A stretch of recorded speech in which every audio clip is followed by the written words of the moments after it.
There are 7 steps to the StoryBrand framework, and this will help you to stop selling and start telling your story in a way that really draws people in and can actually close deals for you.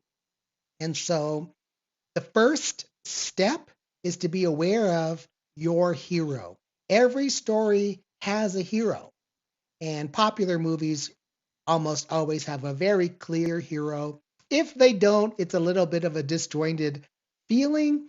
But for our purposes, I'd like to touch on some old movies and maybe a couple of little more recent movies and see if you can spot the hero in each of these stories. Let's go back to the 80s and think about Karate Kid. You remember Karate Kid? Who was the hero? Yes, it was Daniel. Daniel's son.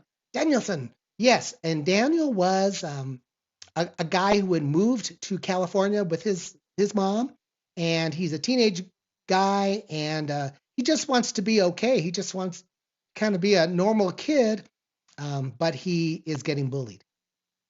And so now there's another story that comes to mind. I think this is 90s or turn of the millennium, but this is an animated classic, Finding Nemo. Finding Nemo. The title tells you about Nemo, but who's the hero of the story? The hero of the story is Marlin, Nemo's dad. And Marlin has suffered losses in the very first scenes of the movie. He suffers a loss, and it's just him and his son Nemo now.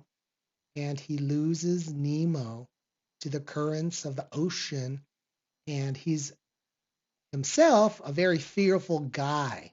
And so now he has to find Nemo, but face all kinds of obstacles and fears.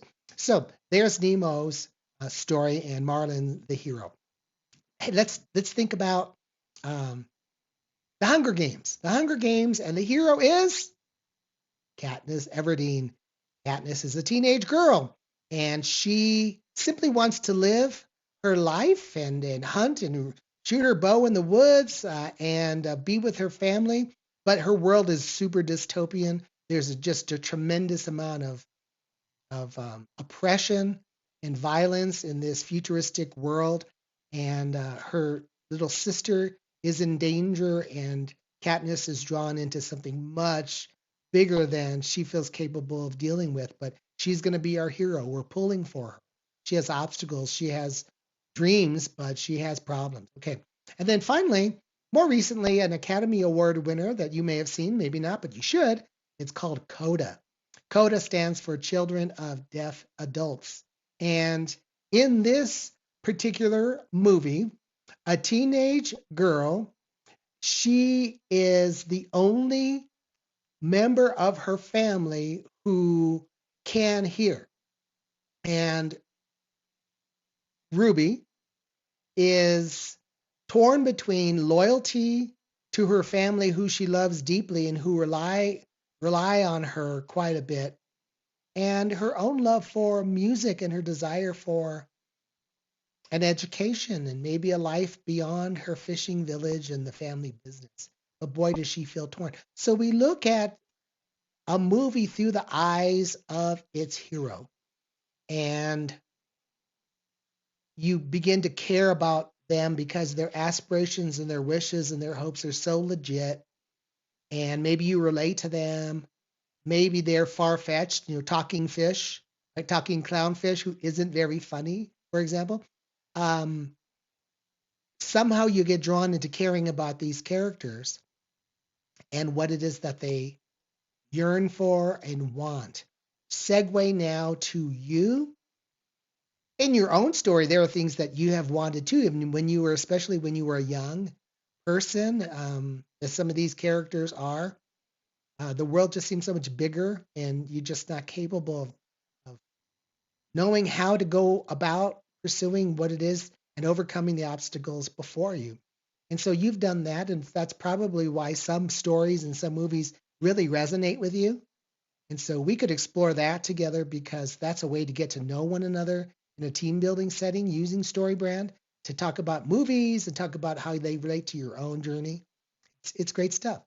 Now, when it comes to your business or your nonprofit, You need to identify who your hero or heroes are. And there are people in the world.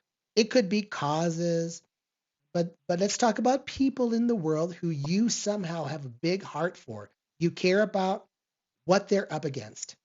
And even if what you sell isn't the most altruistic thing, maybe it's a very down to earth thing, such as um, maybe you have a plumbing business, maybe you have a restaurant, but people need an honest plumber who can do the job at a reasonable price and get the water running again or get the water out of their basement. And to find somebody in the service industry that they can trust, whether it be a mechanic, a veterinarian, that isn't in it for the money only and isn't in it for the quick buck only or the profit, but cares about people or cares about their pets or cares about their home, you become someone who they can rely on and trust, a trusted leader or a trusted servant. And so, who is it that you serve? I was working with a friend today who's a client, and we're talking about his organization. They serve homeless people, and they serve people who have addictions, and they serve people who have a lot to overcome. And those overcomers, those strugglers are the heroes of the story. And so when my friend's ministry talks about who they are and what they do on their website or in a fundraising dinner, they need to be careful to concentrate on the true hero of the story. That is the individual who participates in their programs and is overcoming and making progress and experiencing hope, help, transformation, whatever it might be.